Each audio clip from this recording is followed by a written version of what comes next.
بسم الله الرحمن الرحيم الحمد لله رب العالمين والصلاة والسلام على سيد الأنبياء والمرسلين أبي القاسم محمد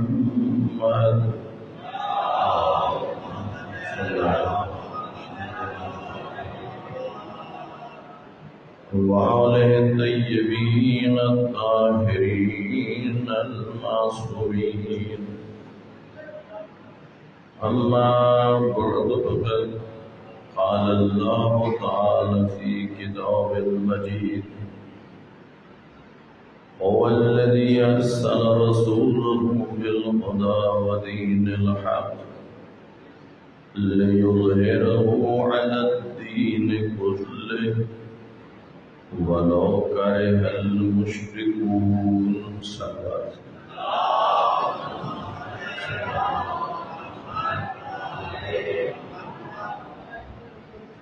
سامعین محترم، آپ میں سے جو مومنین گزشتہ دو مجالس میں تشریف فرما تھے، یہ جو خمسہ مجالس کا سلسلہ ہے یہ عقیدہ مہدویت کے حوالے سے ہماری گفتگو ہو رہی ہے، اور گزشتہ دو مجالس میں آپ کی خدمت میں اسی حوالے سے جو ہمارے محقق علماء نے مقالے لکھے ہیں، جو تحقیقات کی ہیں، تو ان میں سے کچھ حصہ گزشتہ دو مجالس میں آپ کی خدمت میں عرض کیا۔ مومنین کی طرف سے یہ بھی فرمائش تھی کہ عقیدہ مہدویت سے مربوط ایک مسئلہ ہے عقیدہ رجعت، اور اس سے بھی بیان ہونا چاہیے۔ تو آج کی جو مجلس ہے اس میں عقیدہ رجعت کے حوالے سے آپ کی خدمت میں گفتگو کرنا چاہتا ہوں۔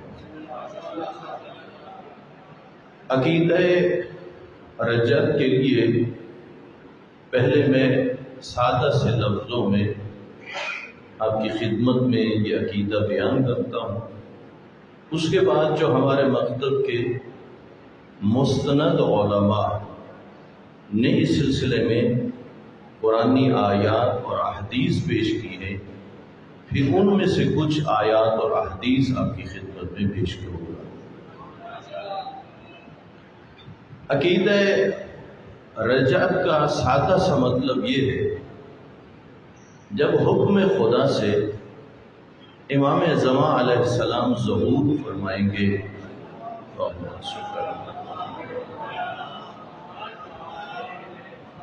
امام کا جب ظہور ہوگا، ایک تو وہ لوگ کہ جو اس وقت زندہ ہوں گے امام کے ظہور کے بعد،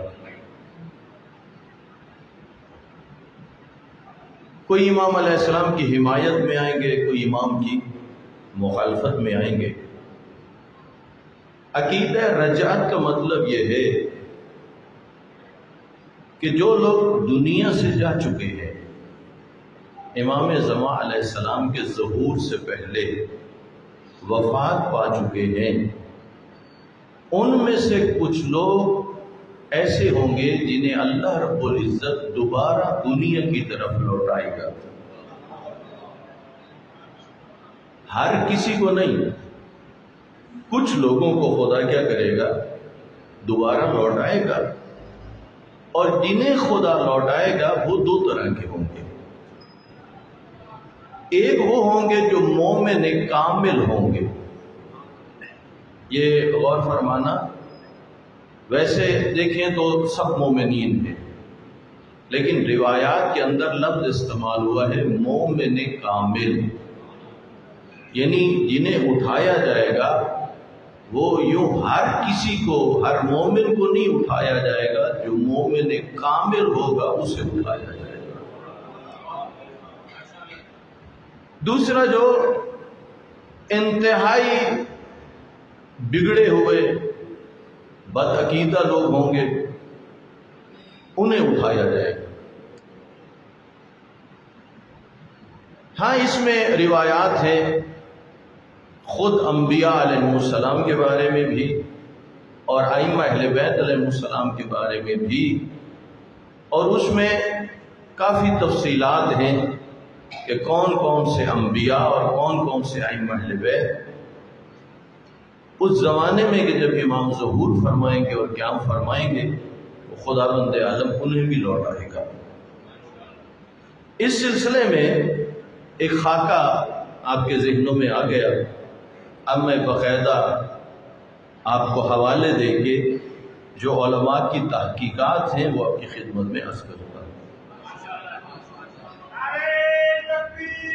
اللہ اکبر یا رسول اللہ،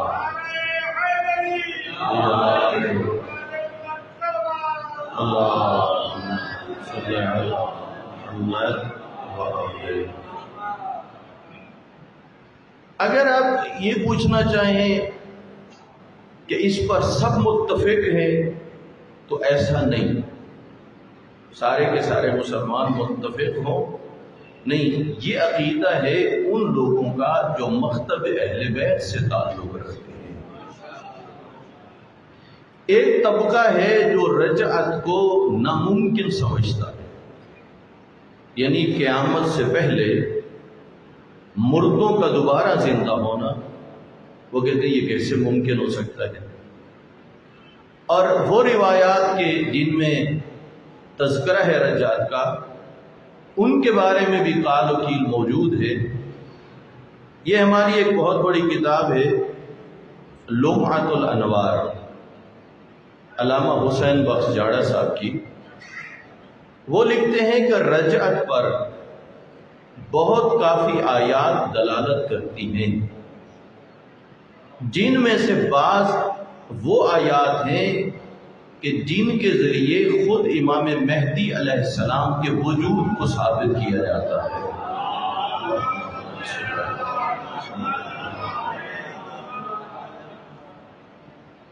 یہ لکھتے ہیں کہ موت کے بعد دوبارہ زندگی، یہ امم سابقہ میں بھی روایات موجود ہیں۔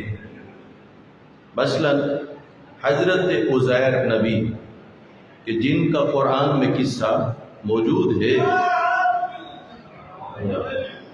کہ وہ ان کی وفات ہوئی اور دوبارہ پروردگار عالم نے انہیں زندہ کیا۔ یعنی دیکھنا تو یہ ہے نا کہ قیامت سے پہلے آیا ایسا ہوا ہے کہ موت کے بعد دوبارہ کیا ملی ہو زندگی؟ اسی کو تو رجعت کہتے ہیں نا، کہ ایک دفعہ موت آ جائے اور پھر وہ کیا ہو، دوبارہ زندہ ہو جائے، اور زندہ ہونے کے بعد وہ زندگی بھی گزارے اور اس کے بعد اسے کیا ہو، دوبارہ سے پھر موت آ جائے۔ لکھتے ہیں کہ حضرت عیسیٰ علیہ السلام نے باذن خدا جن مردوں کو زندہ کیا، یہ آپ نے اکثر سنا ہے کہ حضرت عیسیٰ باذن اللہ مردوں کو کیا کرتے تھے، زندہ، سنتے رہتے ہیں یا نہیں؟ جن مردوں کو زندہ کیا وہ ایک وقت تک دنیا میں زندہ رہے، مردہ ہے باذن اللہ حضرت عیسیٰ نے کیا کیا، زندہ، اور پھر ایک مدت وہ کیا رہے، زندہ رہے۔ تو رجعت کا کیا مطلب ہے، مرنے کے بعد جنہیں اللہ پھر اٹھا دے، اسی کو تو عقیدہ رجعت کہتے ہیں۔ اسی طرح حضرت موسیٰ علیہ السلام کے ساتھ جانے والے جب تجلی سے مرے تھے تو موسیٰ کی دعا سے دوبارہ زندہ ہو کر دنیا میں آباد ہوئے تھے، اور اس کی مثالیں کافی ہیں۔ بس اس قدر عقیدہ رکھنا کافی ہے کہ حضرت مہدی علیہ السلام ضرور تشریف لائیں گے، اور بفرمان رسول اکرم صلی اللہ علیہ وآلہ وسلم ظلم و جور کے بعد دنیا کو امن و سکون کا گہوارہ بنا دیں گے۔ حضرت عیسیٰ علیہ السلام ان کی آمد پر چرخ چہاروں سے اتر کر ان کے پیچھے نماز پڑھیں گے۔ خالص مومنین، یہ لفظ ذہن میں رکھ لینا. کون سے مومنین؟ خالص مومنین دوبارہ زندہ ہو کر ان کی خدمت کی سعادت حاصل کریں گے. یہاں جو بھی خواہش مند ہیں کہ امام کے ظہور سے پہلے اگر مجھے موت آ بھی جائے اور خدا مجھے پھر زندہ کرے اور میں امام زمان علیہ السلام کی خدمت کروں، تو اس کے لیے ضروری ہے کہ وہ مومن اپنے آپ کو خالص مومن بنائے. اب فقط نعرے لگانے سے کام ہو نہیں چلے گا.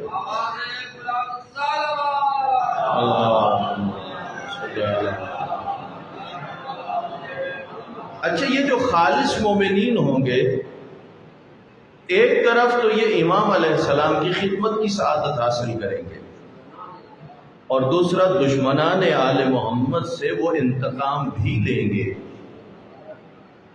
خالص مومن امام کی خدمت بھی کریں گے، اور جو دشمن ہوں گے ان سے کیا کریں گے؟ بدلہ بھی لیں گے. جیسے امیر مختار نے کیا کیے تھے؟ بدلے لیے تھے. بس اب جس کی یہ آرزو ہو کہ میں امام کی خدمت گزار بھی بنوں اور دشمنان اہل بیت سے بدلہ بھی لوں، تو وہ اس دنیا میں رہتے ہوئے اپنے آپ کو خالص مومن بنا لے. چنانچہ بڑے بڑے دشمن زندہ ہو کر ان کے سامنے پیش ہوں گے اور ان پر ان کے جرم کی نوعیت کے متحد حدود شریعہ کا اجرا ہوگا. بس اس باب میں اجمالی عقیدہ ہی کافی ہے، زیادہ آپ کو اس عقیدے کی تفصیلات میں جانے کی ضرورت نہیں ہے. تھوڑا بہت کیا ہونا چاہیے؟ پتہ ہونا چاہیے. اور روایات میں ہے کہ اصحاب بدر کے برابر مومنین ان کے اصحاب خاص ہوں گے امام زمان علیہ السلام کے. اللہم صلی اللہ. مزید لکھتے ہیں کہ پہلے بیت اللہ میں ظہور ہوگا، حجر اسود کے ساتھ پشت لگا کر اعلان کریں گے، اور جبرائیل ندا کرے گا، جاء الحق وزہق الباطل ان الباطل کان زہوقا. حق آ گیا اور باطل کیا ہے؟ یہاں پر توجہ سے سننا، یہ بڑے خوبصورت لفظ ہیں اور مومنین کی دلجوئی ہوگی. پس ہر جگہ کے مومنین کھینچ کر وہاں پہنچ جائیں گے جب امام کا ظہور ہوگا، اور جب جناب جبرائیل اس آیت کی تلاوت کریں گے. مومن 3 طریقے لکھے ہوئے ہیں: بعض بادل پر سوار ہو کر، بعض طے عرض کر کے، اور بعض گھر میں سوئیں گے اور سب کو بارگاہ امام میں پائیں گے. دستور الہی کے مطابق دنیا والے ترقی کی جس قدر منازل کو عبور کر چکے ہوں گے، ان کا معجزہ ان کی طاقتوں سے بالا تر ہوگا. دنیا کہتی ہے نا، اتنی جدید اسلحے بن گئے، اتنی بڑی ٹیکنالوجی ہو گئی، فلاں ہو گیا فلاں ہو گیا. نہیں، اللہ رب العزت جو اپنی آخری حجت کو معجزہ عطا کرے گا، اس کی طاقت اتنی ہوگی کہ ساری طاقتیں ان کے سامنے ہیچ نظر آئیں گی.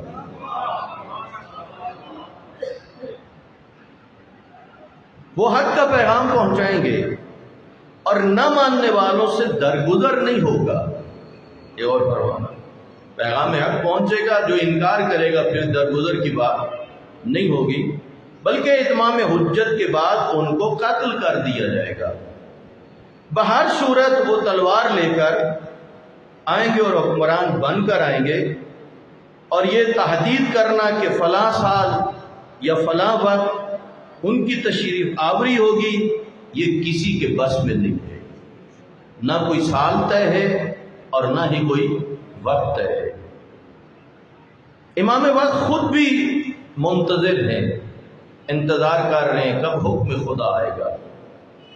کہ حکم خدا ہے اور میں ظہور کروں، جس طرح ہم انتظار میں ہیں کہ امام جلدی تشریف لائیں، روایات میں ملتا ہے کہ یہ زمانے میں، یہ جو زمانہ گزر رہا ہے، اس زمانے میں اپنے ایمان پر ثابت قدم رہنے والا مومن، اس زمانہ غیبت میں ایک وہ مومن ہے جو گزر گئے، ایک وہ مومن ہے جو موجود ہیں۔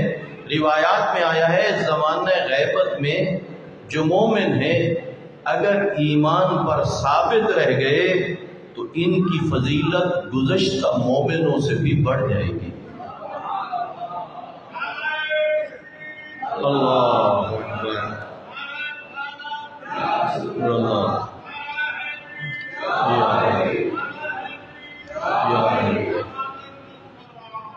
اللہم صلی علی محمد۔ ہمارے مکتب کے بہت بڑے عالم گزرے ہیں، علامہ شیخ محمد رضا مظفر، کہ جن کی درسی کتب ہماری علمی یونیورسٹیوں میں، حوزہ علمیہ میں، نجف اشرف، قم المقدسہ، مشہد مقدس، جہاں ان کی کتابیں پڑھائی جاتی ہیں، ان میں سے ان کی ایک کتاب ہے عقائد امامیہ۔ ویسے مختلف موضوعات پر ان کی کتابیں ہیں، اس میں وہ جو عقائد امامیہ ہے یہ بھی مدارس کے نصاب میں شامل ہے۔ عنوان دیتے ہیں رجعت کا مسئلہ، لکھتے ہیں اثنا عشری شیعوں کے عقیدوں میں سے ایک عقیدہ ان روایات کے مطابق جو پیغمبر خدا صلی اللہ علیہ وآلہ وسلم کے اہل بیت سے منقول ہیں اور جنہیں وہ مانتے ہیں، وہ ہے عقیدہ رجعت، یعنی خداوند عالم مردوں کی ایک جماعت کو، سب کو نہیں، ایک جماعت کو اسی جسم اور شکل میں جو وہ رکھتے تھے زندہ کر کے دنیا میں واپس بھیج دے گا، ایسا خدا کرے گا۔ ان میں سے کچھ لوگوں کو خدا عزت دے گا اور کچھ کو ذلیل و خوار کرے گا، سچوں کا حق باطل پرستوں سے اور مظلوموں کا حق ظالموں سے لے گا۔ اور یہ واقعہ امام مہدی علیہ السلام کے قیام کے بعد پیش آئے گا، یعنی جب تک امام کا ظہور نہیں ہوتا اور امام قیام نہیں فرماتے اس وقت تک یہ رجعت، یعنی بعض وفات شدہ لوگوں کو دوبارہ قبروں سے اٹھانا اور زندہ کرنا، یہ امام کے قیام سے پہلے نہیں ہوگا، امام کے قیام کے بعد۔ جو لوگ مرنے کے بعد زندہ ہو کر اس دنیا میں پلٹیں گے وہ صرف ایسے لوگ ہوں گے، پھر غور فرمانا، جنہیں اٹھایا جائے گا، وہ ایسے لوگ ہوں گے جو ایمان کی بلندی پر فیض ہو گئے تھے۔ ہر مومن کو نہیں اٹھایا جائے گا جو ایمان کی کیا ہے۔ اس لیے آپ اور میں کوشش کریں کہ ایمان کے نچلے درجوں کی بجائے ایمان کے بلند درجوں پر پہنچنے کی کوشش کریں۔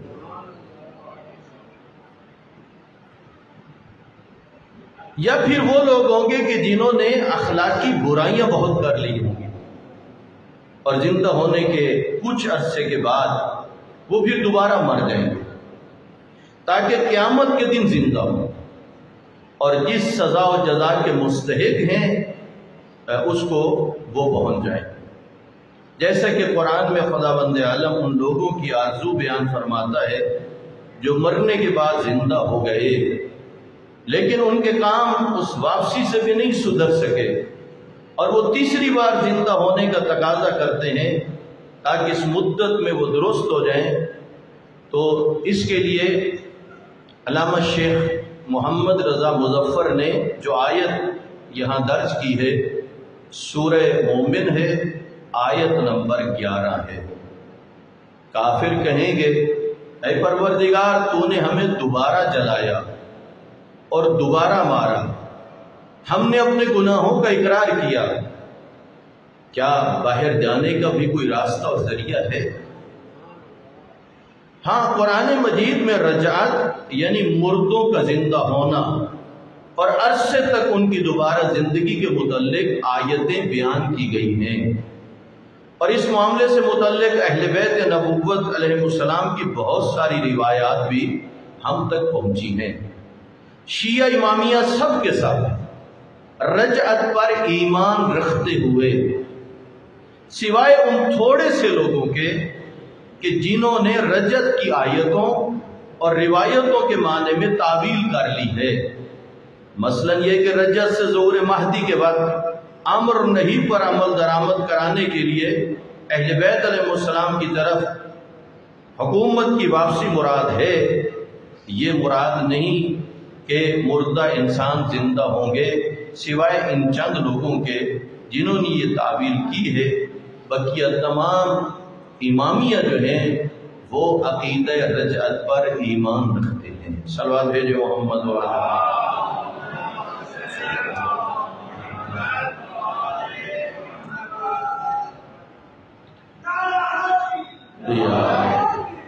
مزید لکھتے ہیں، بعض لوگوں نے یہ کہا کہ عقیدہ رجعت عقیدہ توحید و نبوت کے ساتھ منافات رکھتا ہے۔ فرماتے ہیں رجعت کا عقیدہ توحید اور نبوت کے عقیدے میں کسی قسم کا خلل نہیں ڈالتا، بلکہ اس کے برعکس ان دونوں عقیدوں کو اور مضبوط کرتا ہے۔ وہ کیسے؟ کیونکہ رجعت یعنی مردوں کا زندہ ہونا حشر و نشر کی طرح خدا کی قدرت کاملہ کی نشانی ہے، یعنی جس طرح خدا نے قیامت کے دن مردوں کو قبروں سے اٹھانا ہے، اسی طرح اپنی آخری حجت کے قیام کے بعد کچھ لوگوں کو خدا نے قبروں سے پھر اٹھانا ہے۔ تو گویا یوں عقیدہ توحید پر ایمان کیا ہو جائے گا؟ مضبوط ہو جائے گا۔ اور غیر معمولی واقعات میں سے جو ہمارے پیغمبر حضرت محمد مصطفیٰ صلی اللہ علیہ وآلہ وسلم اور ان کے اہل بیت کا ایک معجزہ ہو سکتا ہے۔ اصل میں رجعت ہو بہو مردے زندہ کرنے کا معجزہ ہے جو حضرت عیسیٰ علیہ السلام دکھایا کرتے تھے، بلکہ رجعت میں یہ معجزہ زیادہ مؤثر اور زیادہ مکمل ہے، کیونکہ رجعت سے مراد مردوں کا، مثلا حضرت عیسیٰ کیا کرتے تھے؟ ایک بندہ مرا پڑا ہے اور اس وقت وہ اسے بإذن اللہ زندہ کر رہے ہیں۔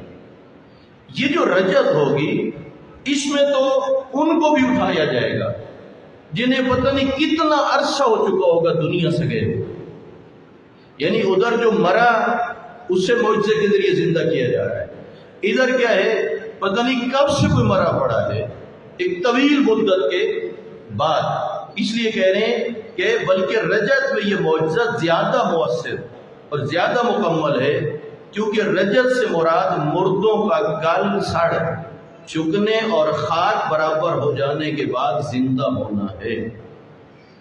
تو یہ اتنی طویل مدت ہے، تو اس میں تو اور زیادہ خدا کی قدرت اور خدا کی وحدانیت پر ایمان بڑھے گا کہ اتنے عرصے کے بعد خدا نے، کہ جب بدن مٹی میں مٹی ہو چکے تھے تو خدا نے اپنی قدرت سے انہیں پھر زندہ کر دیا ہے۔ سورہ یاسین ہے، آیت نمبر 78 اور 79 ہے کہ جس میں کہا گیا کیا کوئی ان گلی سڑی ہڈیوں کو دوبارہ زندہ کر سکتا ہے؟ لوگوں نے یہ سوال کیا تو کہہ رہے تھے، خدا نے کہا ہے پیغمبر کہہ دو جس نے اسے پہلی بار وجود بخشا تھا وہ اسے دوبارہ زندہ کر سکتا ہے، اور وہ ہر شے کی پیدائش کا جاننے والا ہے۔ یہاں تک جو گفتگو ہوئی اس کا خلاصہ یہ ہوا کہ عقیدہ رجعت جو کہ بہت زیادہ فرمائش تھی کہ اس حوالے سے گفتگو نہیں ہوتی اور ہونی چاہیے، یہاں تک خلاصہ یہ ہوا کہ جب امام زمان علیہ السلام حکم خدا سے ظہور فرمائیں گے،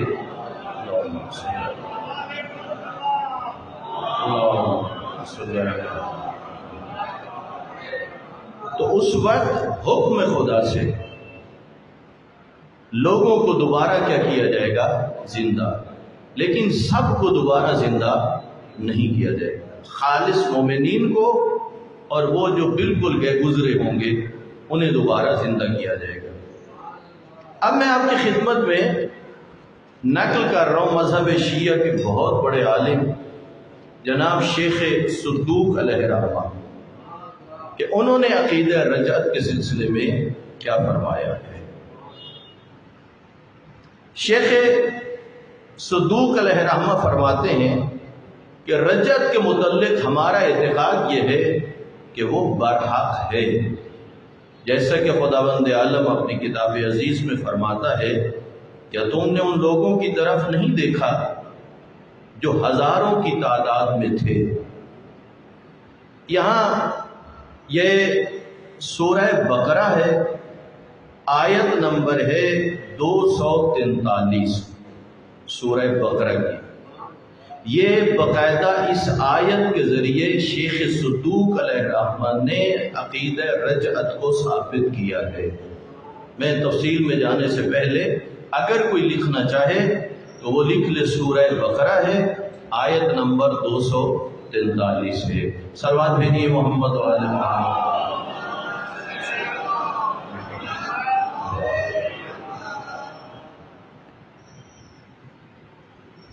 معمولاً جو بظاہر مجالس ہوتی ہیں ظاہر اس میں تھوڑی دیر کے بعد نعرے والی بات بھی آ جاتی ہے، تو یہ جو مجھے موضوع دیا گیا ہے تو اس میں نعرے والی باتیں تو نہیں ہیں، لیکن میں دیکھ رہا ہوں کہ آپ لوگ نہایت محبت سے سماعت فرما رہے ہیں اور اس سے پتہ چل رہا ہے کہ آپ کے اندر تشنگی موجود ہے. یہ چیزیں بھی آپ کے لیے بیان ہونی چاہیے. تو آپ کی محبت کو دیکھ کے اور آپ کی توجہ کو دیکھ کے اب میں یہاں پر باقاعدہ شیخ صدوق علیہ رحمہ کا استدلال آپ کی خدمت میں پیش کر رہا ہوں. آپ سب تیار ہیں سننے کے لیے؟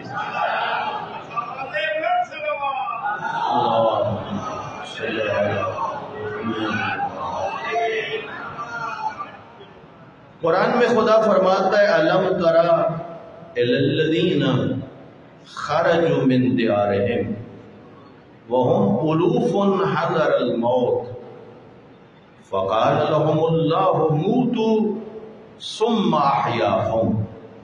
یہ سورہ بقرہ ہے، آیت نمبر 243 ہے. کیا تم نے ان لوگوں کی طرف نہیں دیکھا جو ہزاروں کی تعداد میں تھے؟ یہ آیت ہے. ان لوگوں کی طرف دہرانا اس بات کو کہ تم نے ان لوگوں کی طرف نہیں دیکھا جو کتنے تھے تعداد میں؟ ہزاروں کی تعداد میں. آگے وضاحت میں آیا ہے، ایک جگہ پہ لکھا ہوا ہے کہ ان کی تعداد 70,000 تھی اور ایک جگہ لکھا ہوا ہے کہ ان کے گھر 70,000 تھے. اگر گھر 70,000 ہیں تو پتہ نہیں تعداد کتنی ہوگی. آپ جانتے ہیں کہ گھر میں کتنے لوگ ہوتے ہیں جی. یہ دو طرح کے لفظ استعمال ہوئے ہیں. فقط 70,000 اس سے مراد یعنی 70,000 افراد اور 70,000 گھر، اس کا مطلب افراد کیا تھے؟ وہ زیادہ تھے. یہ خدا کہہ رہا ہے کیا تم نے ان لوگوں کی طرف نہیں دیکھا جو ہزاروں کی تعداد میں تھے اور موت کے ڈر سے اپنے گھروں سے نکل پڑے. تعداد کتنی ہے؟ ہزاروں کی. جو آیت میں آیا ہے وہ الوف لفظ ہے، یعنی ہزاروں تھے. 70,000 روایت کی بات ہے. وہ جو ہزاروں میں تھے وہ کیوں نکلے اپنے گھروں سے؟ انہیں ڈر تھا ادھر رہیں گے تو مر جائیں گے. خدا نے انہیں حکم دیا. اچھا جب وہ نکل پڑے نا تو خدا نے، وہ نکلے تھے موت سے بچنے کے لیے. خدا نے فقال لهم الله موتوا، جب نکل گئے اپنا علاقہ چھوڑ گئے، خدا نے انہیں حکم دیا تم سب مر جاؤ. اور وہ سارے کیا ہو گئے؟ وہ مر گئے. اگر آپ چاہیں تو اب تفصیل آپ کی خدمت میں عرض کر دوں. سب کا ارادہ ہے اللہ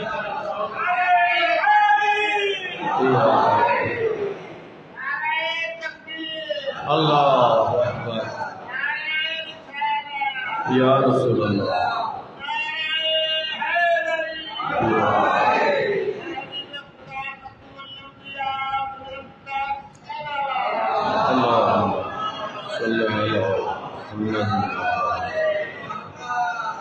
یہ شیخ صدوق کا استدلال پیش کر رہا ہوں. کہتے ہیں یہ لوگ 70,000 گھروں کے رہنے والے تھے اور ہر سال مرض طاعون میں مبتلا ہوتے تھے. طاعون کی مرض آتی تھی اس علاقے میں اور ان کے گھر کتنے تھے؟ 70,000. جب طاعون کی مرض آتی مالدار تو اپنی دولت اور طاقت کی بنا پر باہر نکل جاتے. جس علاقے میں یہ بیماری آتی تھی وہ اسے چھوڑ دیتے تھے، چلے جاتے تھے باہر. مگر غریب لوگ اپنی کمزوری اور غربت کی وجہ سے گھروں میں رہ جاتے. نتیجہ یہ ہوتا کہ جو لوگ باہر نکل جاتے وہ بہت کم طاعون کا شکار ہوتے اور جو گھروں میں رہ جاتے وہ بکثرت اس مرض میں مبتلا ہوتے.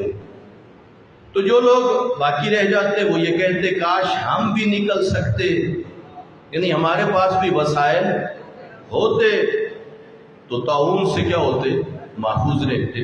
آپ کو سادہ سی مثال دوں، پاکستان میں کئی مرتبہ سیلاب آئے یا نہیں آئے؟ دریاؤں میں پانی بہت زیادہ ہو جاتا ہے. تو بعض ایسے علاقے ہوتے ہیں کہ جہاں پر پانی کیا ہوتا ہے ان علاقوں میں پانی پہنچ جاتا ہے. تو جو فرما رہے ہیں زیر آب آ جاتے ہیں نا، تو حکومت اعلان کرتی ہے اور وہ لوگوں سے کہتی ہے کہ اس علاقے کو کیا کرو. ہوتا یا نہیں ہوتا؟ کچھ ہوتے ہیں جو چھوڑ کے چلے جاتے ہیں، کچھ ہوتے ہیں جو نہیں چھوڑ کے جاتے. اس زمانے میں طاعون کی بیماری آتی تھی اور بار بار آتی تھی. اس سلسلے میں قرآن بتا رہا ہے. اور یہ لوگ کہتے کہ اگر ہم بھی وہاں، اور جو یہ کہتے کاش ہمارے وسائل ہوتے تو ہم اس مرض سے بچ جاتے، اور جو نکل جاتے تھے وہ کہتے ہمارے پاس وسائل نہ ہوتے تو ہم ان کی طرح وہاں رہ جاتے اور ہم بھی اس مرض کا کیا ہوتے؟ شکار ہو جاتے. بالآخر ان تمام لوگوں نے اس بات پر اتفاق کر لیا، امیروں نے اور غریبوں نے، سب نے اتفاق کر لیا. کیا بھلا اب جب وبائے طاعون کا وقت آئے تو تمام کے تمام گھروں سے نکل جائیں. یہ انہوں نے آپس میں طے کیا. کتنے گھر تھے بھلا؟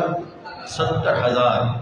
یہ طے کرنے کے بعد چنانچہ انہوں نے مقررہ وقت پر ایسا ہی کیا اور سب نے گھروں سے نکل کر ایک دریا کے کنارے جا کر انہوں نے اپنی رہائش رکھ لی.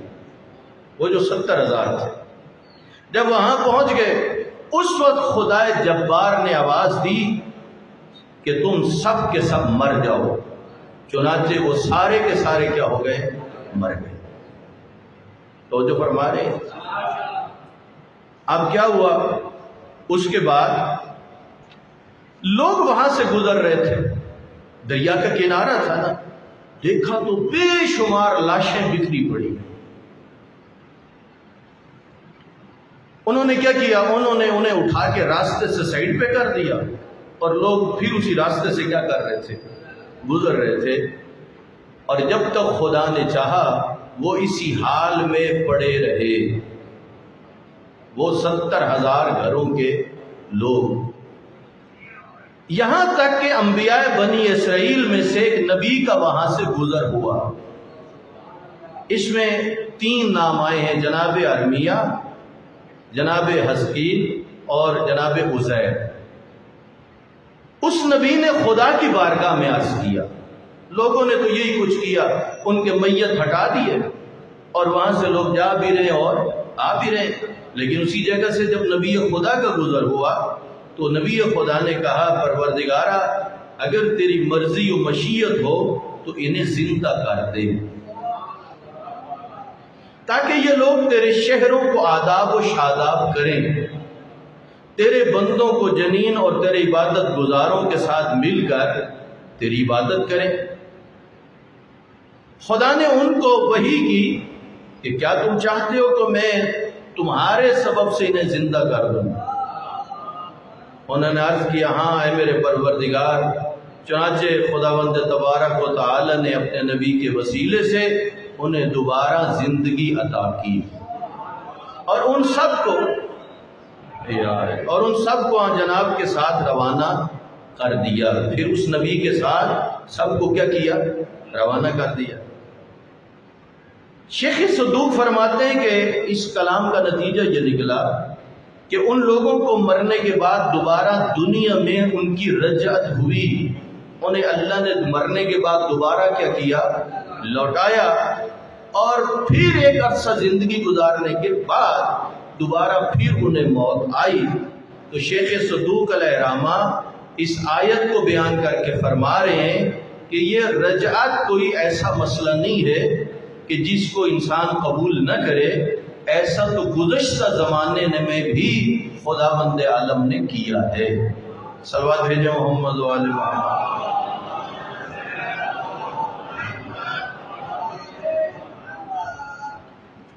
اسی طرح قرآن مجید میں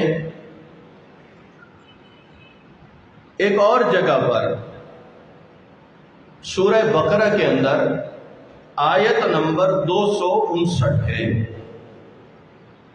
یہاں پھر خدا نے اسی طرح کا معاملہ ہے۔ فرمایا اس شخص کا واقعہ یاد کرو جو ایک بستی کے پاس سے اس وقت گزرا جبکہ وہ اپنی چھتوں کے بل اوندھی پڑی ہوئی تھی۔ ایک نبی گزرے اور پوری کی پوری بستی کیا تھی؟ تباہ ہوئی پڑی تھی۔ اس شخص نے عذرائے تعجب کہا کہ یہ نابود ہو جانے کے بعد کیوں کر خدا اسے دوبارہ زندہ کرے گا؟ جب اتنا کہا اس پر خدا نے وہیں اس شخص کو 100 سال تک کے لیے موت دے دی۔ توجہ فرما رہے ہیں، آیت کے لفظ ہیں فَأَمَاتَهُ اللَّهُ مِئَةَ عَامٍ، کتنا عرصہ موت دے دی؟ ثُمَّ بَعْثَهُ، 100 سال کے بعد پھر کیا کیا؟ پھر خدا نے زندہ کر دیا۔ قَالَ كَمْ لَبِثْتَ، قَالَ لَبِثْتُ يَوْمًا أَوْ بَعْضَ يَوْمٍ، پوچھا پروردگار عالم نے، کہا تم یہاں کتنی دیر ٹھہرے ہو؟ ٹھہرے کتنا عرصہ تھے بھلا؟ 100 سال۔ جواب ملا ایک روز یا اس سے بھی کچھ کم۔ اس وقت کیا ہوا؟ خدا نے پھر فرمایا قال بل لبثت 100 عام، فرمایا ایک دن یا ایک سے کم نہیں بلکہ تو 100 سال تک یہاں رہا۔ یہ قرآن کی آیتیں ہیں جو آپ کی خدمت میں بیان کر رہا ہوں۔ فانظر الی طعامک و شرابک لم یتسنہ، خدا نے کہا ایسا کرو اب ذرا اپنے کھانے اور پینے کو تو دیکھو، کیا وہ کھانا سڑ گیا، گل گیا؟ اور پھر فرمایا کہا وانظر، اور تم دیکھو وانظر الی حمارک، اور تم اپنے گدھے کو بھی دیکھو۔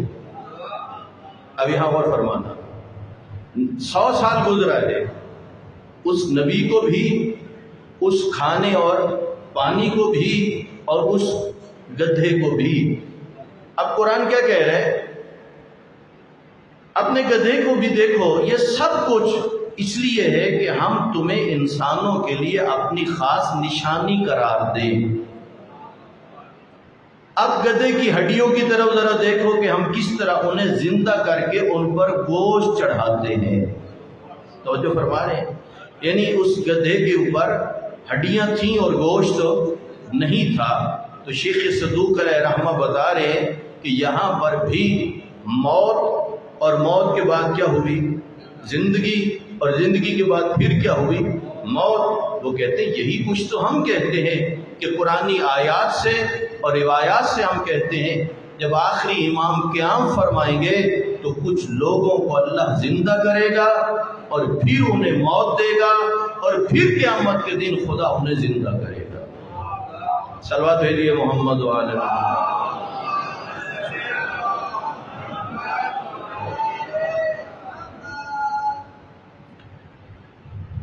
یہاں پر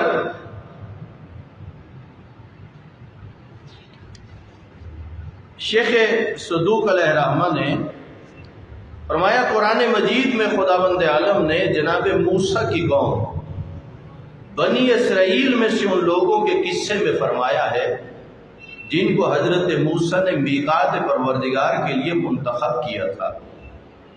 ہم نے تمہیں مرنے کے بعد اس لیے دوبارہ زندہ کیا ہے تاکہ تم میرا شکر ادا کرو۔ یہ بھی کیا ہے قرآن مجید کی یہ آیت ہے۔ وَإِذْ قُلْتُمْ يَا مُوسَىٰ لَن تُؤْمِنَ لَكَ حَتَّىٰ نَرَى اللَّهَ جَهْرَةً فَأَخَذَتْكُمُ الصَّاعِقَةُ وَأَنْتُمْ تَنظُرُونَ، کہ وہ وقت جب لوگوں نے کہا کہ ہمیں اپنا خدا دکھاؤ، اور اس وقت تجلی پروردگار کی وجہ سے وہ لوگ کیا ہو گئے، مر گئے، اور اللہ نے انہیں دوبارہ کیا کیا تھا، پھر زندہ کیا۔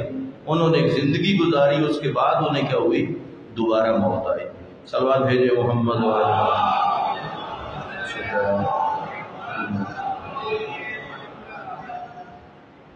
تو اس طرح اس پر خدائے قدیر نے ان کو زندہ کر دیا۔ اس طرح ان سب کی دنیا کی طرف رجعت ہوئی، دنیا میں کھاتے پیتے رہے، انہوں نے شادیاں کی اور ان کے ہاں اولادیں پیدا ہوئیں۔ اس طرح کافی عرصہ تک زندہ رہنے کے بعد پھر جو ان کے لیے وقت مقرر تھا اس پر دوبارہ انہیں کیا ہوئی، موت آئی۔ نتیجہ یہ نکلا، یہ جو آیات آپ کی خدمت میں پیش کی ہیں، ان آیات سے خلاصہ یہ ہوا کہ عقیدہ رجعت کا مطلب یہ ہے کہ کچھ خالص مومنین اور پھر کچھ وہ کہ جو بالکل بدعقیدہ ہوں گے، اخلاقی پستیوں میں ہوں گے، اللہ رب العزت انہیں دوبارہ زندہ کرے گا۔ آپ اور میں یہ دعائے احد جو ہم پڑھتے ہیں،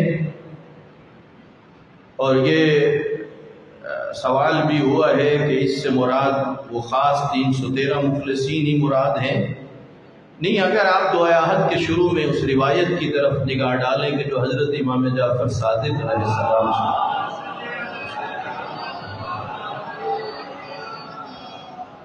سے نقل ہوئی ہے، تو اس روایت کا متن تو یہ بتاتا ہے کہ جو بھی اس دعا کو پڑھے گا، البتہ وہ تمام تر شرائط بھی ہوں، اور جیسا کہ عرض کیا ہے وہ مومن بھی کیا ہو، خالص ہو، تو یہ سعادت جو ہے اسے نصیب ہو سکتی ہے۔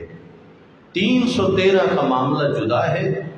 یہ جو عقیدہ رجعت ہے، اس سے مراد یہ ہے کہ جو مومن خالص ہوں گے، دنیا سے جا چکے ہوں گے، پر اللہ رب العزت انہیں دوبارہ کیا کرے گا، زندہ کرے گا۔ تو کیا خیال ہے، یہ آپ اور مجھے بھی آرزو کرنی چاہیے یا نہیں کرنی چاہیے؟ جی، دو صورتیں ہیں، یا تو ہماری زندگی میں امام علیہ السلام کا ظہور ہو، یا یہ ہے کہ ان کے ظہور سے پہلے ہمیں کیا ہو، موت آ جائے، اور امام کا ہو بعد میں ظہور۔ تو اس لیے ضرورت اس امر کی ہے کہ آپ اور میں اس دنیا کی محبت میں اپنے آپ کو غرق نہ کریں، بے احتیاطی سے زندگی نہ گزاریں، حلال و حرام کا بہت زیادہ خیال رکھیں، ایک ایک چیز پر نگاہ رکھیں، اور نہایت احتیاط سے زندگی گزاریں۔ جس لقمے کے اوپر شبہ ہو جائے کہ پتہ نہیں حلال ہے یا حلال نہیں، اس سے اجتناب کریں۔ جس قدر ہمارے اندر پاکیزگی پیدا ہوگی، جس قدر ہمارا باطن صاف ہوتا جائے گا، جس قدر ہمارا باطن پاک ہوتا جائے گا، اس قدر امید بڑھتی چلی جائے گی کہ ہو سکتا ہے خدا کے فضل و کرم سے میں بھی ان میں سے ہو جاؤں کہ جو امام مہدی کے لشکر میں شامل ہوں۔ لیکن اگر ان تمام تر روایات کے نتیجے میں اگر ہم لوگ مرضی کی زندگی گزاریں، نہ نماز کی پرواہ ہو، نہ حلال و حرام کی پرواہ ہو، نہ احکام شریعت کی پرواہ ہو، اور ماں سمجھتی ہوں کہ ہمارے کہنے سے ہماری آرزو پوری ہو جائے گی. ایسا آپ اور میں خود سے تو کہہ سکتے ہیں، لیکن ایسی چیز مکتب اہل بیت کے اندر موجود نہیں ہے. اس لیے وہی اہل بیت کی نگاہ میں مقام پاتے ہیں کہ جو انتہائی پاکیزہ نفوس ہوتے ہیں.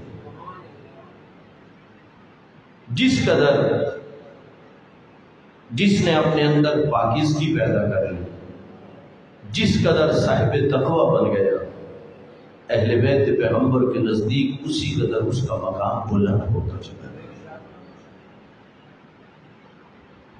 یہی وجہ ہے کہ کتنے ایسے اصحاب ہیں کہ جو امتی ہیں، لیکن ان کی تعریفیں کہیں رسول خدا تعریف کر رہے ہیں، کہیں ائمہ اہل بیت علیہ السلام تعریفیں کر رہے ہیں. امتی ہیں کیوں؟ اس لیے کہ ان کے اندر پاکیزگی اس قدر تھی، ان کے اندر کمال اس قدر تھا. جناب ابو ذر غفاری کو جب مدینے سے ربضہ کی طرف جلا وطن کیا جا رہا تھا اور اعلان تھا کوئی ابو ذر کو مل نہیں سکتا، ایک زوجہ ہے، ایک بیٹا ہے، ایک بیٹی ہے، چند جانور ہیں، مدینہ میں رہنے کی اجازت نہیں ہے، مدینہ چھڑوایا گیا.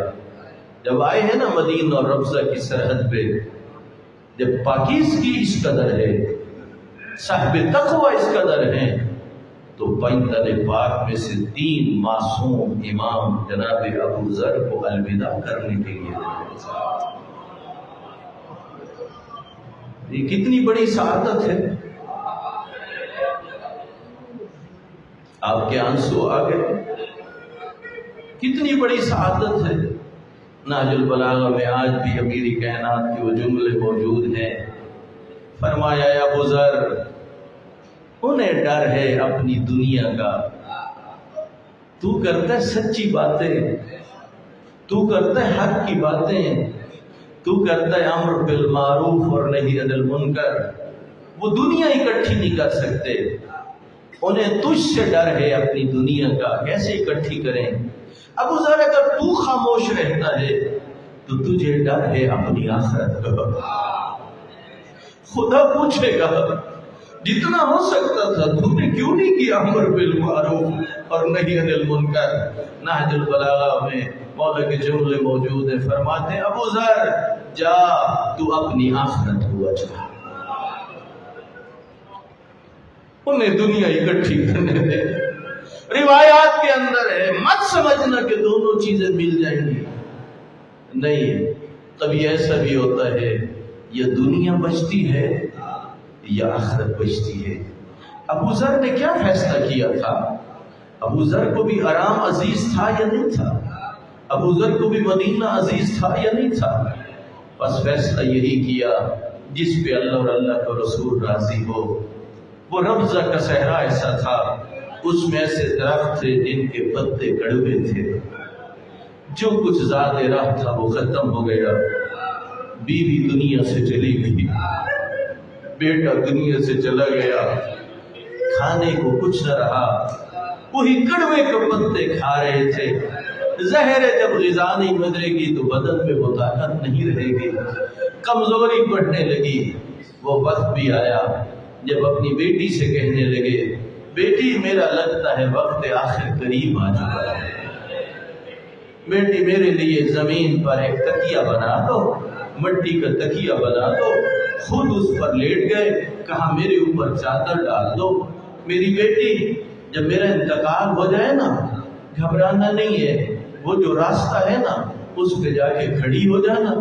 ایک قافلہ گزرے گا، انہیں اتنا بتانا میں صحابی رسول ابو ذر کی بیٹی.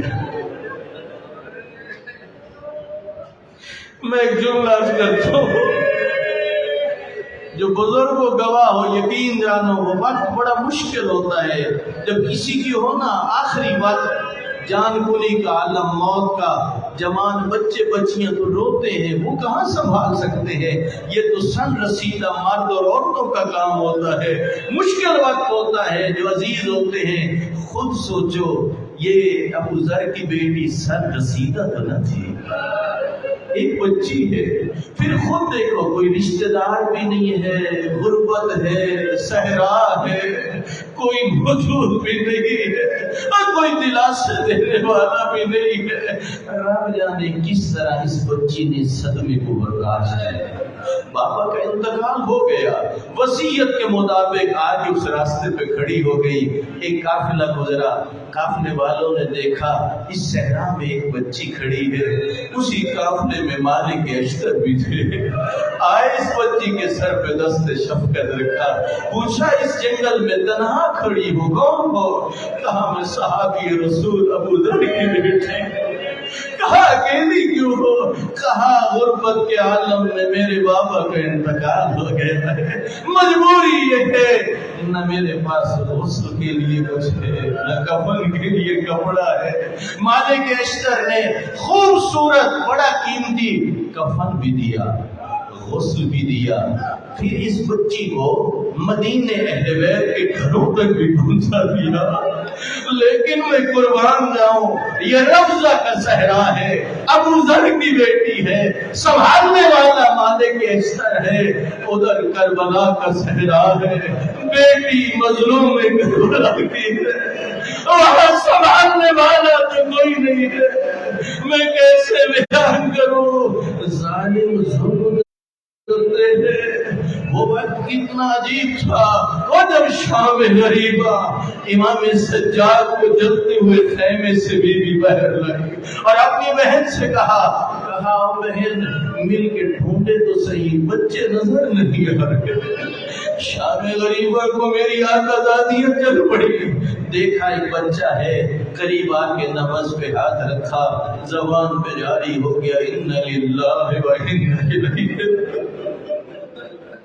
آج رکم اللہ، آئیے دے لیجیے پرسا، آئیے میں کہوں گا اے حضرت ابو ذر کی بیٹی، آپ خوش نصیب ہو اس لیے کہ آپ کے بابا کی موت کے بعد آپ کو کسی نے تماچے تو نہیں مارے۔ خوش نصیب ہو آپ کے کسی نے گوشوارے تو نہیں چھینے، یہی تو وجہ ہے۔ اور جب میری آقازادیاں ڈھونڈتی وہاں آئی جہاں پتھروں کا ڈھیر تھا، اور آہستہ آہستہ آواز آ رہی تھی، او میرا غریب بابا دیکھنا میرے گوشوارے چھٹ گئے، او میرے کانوں سے لہو بہ رہا ہے، او میری چادر چھٹ گئی ہے۔ یہی تو کربلا کا معجزہ ہے، سانوں کے نیزے پہ قرآن پڑھتا ہے، ادھر کٹی ہوئی رگوں سے آواز آتی ہے۔ اس وقت پوچھا میری آقازادی نے، بیٹی تجھے کیسے پتا چلا یہی تیرے بابا کا لاشا ہے؟ کہا پھوپھی اماں جب بدماش خیموں میں داخل ہو گئے تھے، جب انہوں نے لوٹنا شروع کیا تھا، میں بابا بابا کہتی ہوئی میں آ رہی تھی، چادر تو لٹ چکی تھی، گوشوارے تو چھپ چکے تھے، جب میں ادھر آئی تو یہیں سے آواز آئی تھی الیہ الیہ، آ میرا سینہ حاضر، اجرکم اللہ۔ آؤ ایک جملہ اور سن لو، مجلس تمام ہو گئی، یہی بچی پھوپھیاں لے گئی، پھر ایک مرتبہ بابا کی کٹی ہوئی رگوں پہ اپنے رخسا رہے تھے۔ کب؟ جب 11 محرم کو یہ قافلہ جا رہا تھا، جب بی بی آ کے رکی ہے نا اور آ کے مسیح بڑے تھے، اس وقت یہ بچی اپنے بابا کی کٹی ہوئی رگوں پر اپنا سر رکھے، بچی سو گئی۔ خواب میں دیکھا امام حسین کہہ رہے تھے، بیٹی جب جانا نا میرے شیعوں کو میرے کچھ پیغام پہنچا دے، انہیں کہنا یا شیعتی ما ان شربتم معاذ من فسکرونی، اور ہمارے شیعوں جب بھی ٹھنڈا پانی پیا کرو میری پیاس کو یاد کیا کرو، جب بھی پانی پیو تو کہا کرو مولا حسین تیری پیاس کا صدقہ ہے، مولا آپ کے قاتلوں پر میں لعنت بھیجتا ہوں۔ اور لکھا ہوا ہے 1,00,000 نیکیوں میں اضافہ ہو جاتا ہے، 1,00,000 گناہ معاف ہو جاتے ہیں، 1,00,000 درجات بلند ہو جاتے ہیں، بہت اجر ہے۔ اگلا جملہ کیا ہے؟ اور سمیتم بغریب و شہید، ہم لوگوں نے کہا بیٹی ان سے کہنا جب کسی شہید کا تذکرہ سننا نا یا کسی غریب الوطن کا تذکرہ سننا میرے اوپر ندبہ کیا کر۔ علماء فرماتے ہیں ایک ہے بکا، ایک ہے ندبہ۔ اگر آنسو آئیں آوازیں بلند نہ ہو تو بکا ہے، اگر آوازیں بلند ہو جائیں تو یہ ندبہ ہے۔ وجہ کیوں کہا؟ اس کی حکمت علماء یہ بتاتے ہیں، اور جب غم حسین میں بلند آواز میں گریا کرو گے، شرط تو نہیں ہے کہ مجلس میں گریا کرو، کسی اشتہار کو دیکھو دل میں کربلا آ جائے، ہو سکتا ہے وہی گریا نصیب ہو جائے، ہو سکتا ہے گھر میں بیٹھے بیٹھے چولہے پر امام حسین کی مظلومیت ذہن میں آ جائے، وہاں گریا، دکان پر گریا۔ فلسفہ کیا ہے؟ جب تیرا گریا بلند ہوگا پوچھ سکتا ہے کوئی بتا تو صحیح تیرا نقصان کیا ہوگا، تو اتنی بلند آواز میں کیوں روتا ہے؟ بتانا ہمارے نبی کا بیٹا نے جرم و خطا مارا گیا، ہمارے نبی کی بیٹیاں کوفے اور شام کے بازاروں میں پھرائی گئی، وہ پوچھے گا کس لیے؟ تو بتانا اس لیے کہ دین کو بھی خطرہ تھا، شریعت کو بھی خطرہ تھا۔ بس علماء کہتے ہیں تیرا بلند رونا باعث بن جائے گا، جہاں تجھے اجر و ثواب ملے گا وہاں ان قربانیوں کے مقصد سے بھی لوگ عطا ہو جائیں گے، انہیں بھی پتہ چل جائے گا کہ اہل بیت پیغمبر نے قربانیاں کس لیے دی تھی۔ الا لعنۃ اللہ علی القوم الظالمین۔ پروردگارہ تجھے واسطہ اپنی عزت و جلالت کا، تجھے واسطہ نبی والے نبی کا، میرا اللہ تیرے گناہگار بندے ہیں، خطاکار ہیں، میرا مالک ہم سب کی خطاؤں سے درگزر فرما۔ میرا اللہ نبی والے نبی کے صدقے پروردگارہ حاضرین کی جو حاجات شرعی انہیں پورا فرما، حاضرین کی جو مشکلات انہیں حل فرما۔ پروردگارہ جو بھی مومنین مجلس ادا سماعت فرما رہے تھے یا لائیو اس مجلس کو سن رہے تھے، پروردگارہ ان تمام کو بھی تو جانتا ہے، ان کی جو آرزویں ہیں، جو ان کی مشکلات ہیں، ان سے بھی واقف ہے۔ میرا اللہ سب پر تو اپنا لطف کرم فرما۔ پروردگارہ حاجی جوید حسین صدیقی صاحب جو اس خمسے کے اہتمام کرتے ہیں اور جو بھی ان کے ساتھ دامِ در میں سخن قلب میں حصہ ڈالتے ہیں، اور حاجی محمد یوسف صدیقی صاحب کے جو ایک مجلس کے منتظم ہیں، پروردگارہ ان تمام کی ان کاوشوں کو اپنی بارگاہ میں قبول فرما، ان کے مرحومین و مرحومات کی مغفرت فرما۔ پروردگارہ حاجی حسن رضا کی بیٹی کو صحت کاملہ عطا فرما۔ میرا اللہ اور جتنے بھی مومنین بیمار ہیں ان سب کو شفاء کاملہ عطا فرما۔ مولانا غلام شبیر حیدری صاحب کو صحت کاملہ عطا فرما۔ میرا اللہ وطن عزیز پاکستان کو استحکام عطا فرما، ہمارے ملک و امن کا گہوارہ بنا۔ پروردگارہ ہمیں خالص مومن بننے کی توفیق عطا فرما۔ پروردگارہ اگر ہماری زندگی میں ہمارے مولا و آقا کا ظہور ہو، پھر اللہ ہماری مدد فرمائے، ہم اس قابل بن جائیں کہ اپنے مولا کے لشکر میں شامل ہو سکیں۔ پروردگارہ اگر تیرے حکم سے پہلے موت آ جائے تو جب تیرے حکم سے تیری حجت کا ظہور ہو اور وہ قیام فرمائے، میرا اللہ ہمیں اپنی حجت کے قیام میں شامل ہونے کے قابل بنا۔ پروردگارہ تجھے واسطہ اپنی عزت و جلالت کا، میرا مالک ہر وہ دعا جو ہمارے لیے ضروری ہے ہم متوجہ نہیں، وہ بھی ہمارے حق میں مستجاب فرما۔ میرا اللہ مولا مظلوم کربلا کے صدقے خدایا ہمارے مسائل، ہمارے فضائل، ہماری تبلیغات، امر بالمعروف نہی عن المنکر اپنی بارگاہ میں قبول فرما۔ پروردگارہ تجھے واسطہ اپنی عزت و جلالت کا ہمیں شفاعت اہل بیت کے قابل بنا۔ ربنا آتنا في الدنيا حسنة وفي الآخرة حسنة وقنا عذاب النار برحمتك يا أرحم الراحمين اللهم صل على محمد وآل